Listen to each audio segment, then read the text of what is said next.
I want to talk about a story I did yesterday where I told you about students at the University of California, Berkeley, had a day of protest to demand the creation of additional safe spaces for transgender and not white students. And during the protest, I told you yesterday that there was a sort of human chain formed, which was used to prevent white and some Asian students from getting to class, but they would interrupt the human chain to allow Black and Hispanic students to get to class. There has been a sort of counter narrative to this now, which argues that it wasn't actually that white students were being blocked and non-white students were being allowed. The position is that everybody was being blocked from getting to class except for students with disabilities. But the reason that it looked like the chain was interrupted for the non-white students is because the non-white students were actually joining the chain, the human chain, as opposed to just trying to get through it and go to class. Let me give you a quote from a recent article that was published about this, and we'll take a look at what it says. Many news outlets reported that activists who were part of the protest refused passage to white students attempting to pass through Sather Gate, but did not prevent minority students from crossing. Javier said this claim is false. Quote, the students of color were actually trying to join the line in support.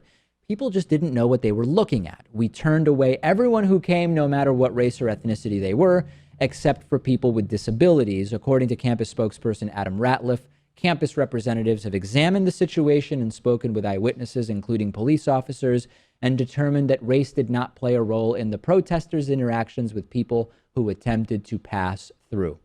Others have emailed me saying, David, this is damage control. And it's obvious from the video that those non-white students being let through the chain were not joining. They were just going to class.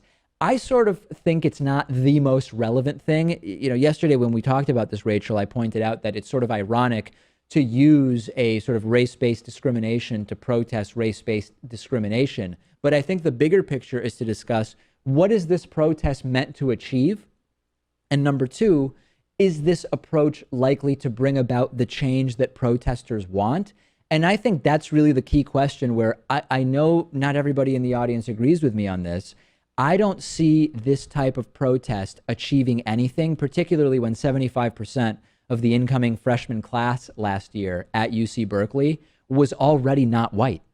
Right. I mean, I never really understood those type of tactics in terms of kind of community protests. It's kind of like if you're using violence against violence. I don't ever think that really works, but it's interesting because at Brandeis, this was after I graduated, and it was inspired by everything that was going on at University of Missouri with the hashtag concerned students. A bunch of students at Brandeis ended up taking up the office of the interim president, Lisa Lynch, and they had this whole list of demands because of the lack of racial diversity, saying that they wanted to increase the amount of Black faculty to 10%, and they wanted to have a curriculum that was more focused on racial diversity, and they also wanted to have diversity workshops.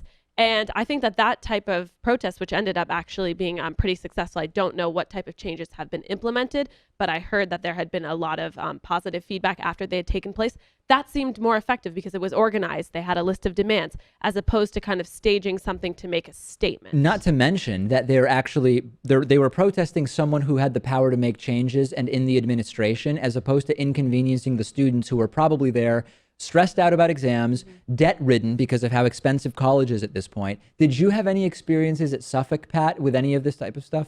This sort of thing probably couldn't happen at Suffolk University because the campus is more spread out, it's more urban, so you can't really block people off from entering to class. Yeah. But I mean, these students are paying so much money, you'd think they could just protest somewhere else and still get their message across. Yeah, and I think more effectively if you're actually protesting in a way that it specifically is noticeable to or conspicuous to those who are in the administration rather than all students. I've said it before. I said it about Black Lives Matter at the Dartmouth Library, where students were quietly trying to study for midterms or finals.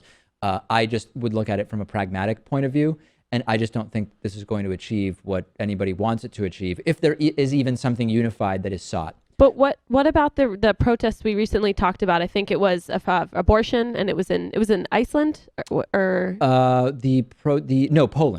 Poland. Yeah. So what about that? That seemed like it was I don't know, not largely disorganized, but it seemed to be more along the lines of making a statement, and that ended up being successful. In and of itself, though, it doesn't actually appear. In other words, the legislation had already been suspended at the time that the protests had started. And I'm not a protests don't work guy. I'm just talking about, let's be really specific and deliberate in terms of what it is that we're protesting, who we're protesting, and how we're doing it. Good point. I think that in this particular case, though, the targets were not the right people.